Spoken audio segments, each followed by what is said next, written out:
Hello, je suis Carlotta. Bienvenue dans Product Marketing Stories, le podcast qui décrypte les méthodologies, partage des conseils et apprentissages concrets pour rendre compréhensible et accessible le product marketing.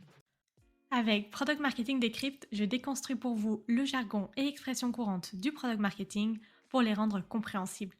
Cette série de mini-épisodes vous permet de vous former et d'apprendre les principes de base du product marketing pour monter en compétences et éviter les moments de malaise en réunion ou pendant une discussion entre collègues. Bref, cette discipline n'aura plus de secret pour vous. Et pour ceux qui baignent déjà dans le milieu, une petite piqûre de rappel, ça ne fait de mal à personne. C'est parti!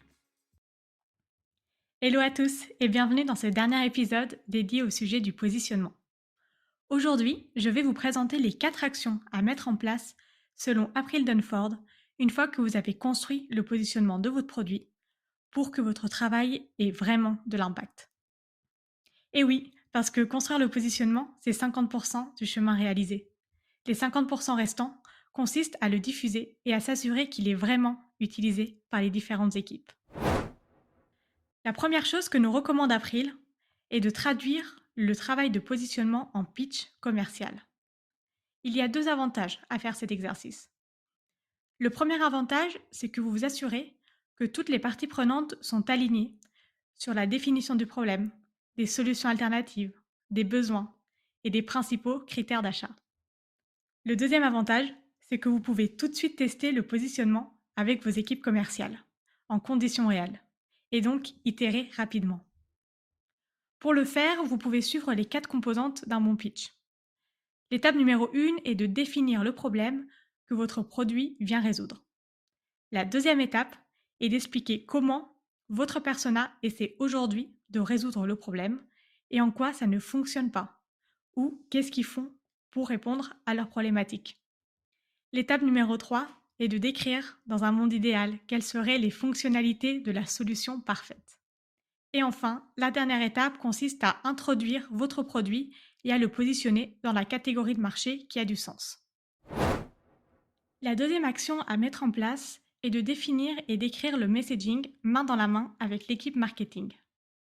Comme pour le positionnement, l'objectif est de créer un document écrit où on va retrouver les éléments de langage, le vocabulaire utilisé, pour décrire le produit et les principales valeurs associées. En fait, ça permet de créer un système dans lequel les équipes marketing sont autonomes, afin que pour chaque campagne ou pour chaque contenu créé, tout le monde parte de la même base. On assure un point de repère pour ne pas réinventer la roue dès qu'il faut décrire le produit et ne pas se retrouver 2 mois après avec des messages ou des descriptions qui n'ont rien à voir avec le positionnement défini. La troisième chose à faire est d'analyser et de définir l'impact du positionnement sur la roadmap produit et le pricing. C'est bien sûr quelque chose à travailler avec les équipes produits et business strategy si vous en avez. Ici, l'objectif est de se demander si le pricing actuel reflète bien le positionnement ou s'il faut le faire évoluer. De même pour la roadmap produit, est-ce que la priorisation des fonctionnalités est alignée avec les valeurs que vous voulez pousser sur le marché pour vous différencier et pour être le plus pertinent possible auprès de votre cible. Et enfin, pour que ce travail de positionnement reste pertinent et utilisé sur le long terme, la dernière chose à faire est de le revoir au moins tous les 6 mois. Pas besoin de refaire un workshop sur 2 jours, mais il faut quand même se demander, est-ce qu'il y a eu de gros changements au niveau de l'environnement concurrentiel qui fait que la perception du marché par les clients pourrait évoluer? Des nouveaux concurrents, une évolution sur le pricing par exemple. Est-ce qu'il y a des changements de type conjoncturel, légal, des innovations technologiques qu'il faudrait prendre en compte? Est-ce qu'il y a des évolutions dans les habitudes de consommation? Et bien sûr, analyser l'évolution de la performance, des campagnes marketing, des contrats signés. Est-ce que vous avez réussi à aller atteindre cette nouvelle cible ou pas? Ici, l'objectif, c'est de prendre un moment pour prendre du recul. Parce que le positionnement, comme je le disais dans les épisodes précédents, c'est quelque chose qui évolue dans le temps. Il y a toujours des interdépendances avec l'environnement extérieur qu'on ne contrôle pas. Et donc, c'est ça qu'il faut toujours aller vérifier et analyser. Donc, si je récapitule, une fois que le positionnement est fait et validé, il y a 4 choses principales à faire. La première, c'est de le traduire en pitch commercial. La deuxième chose à faire, c'est de le décliner en messaging, pour les équipes marketing notamment. La troisième chose, c'est d'analyser et de définir son impact sur la roadmap produit et le pricing.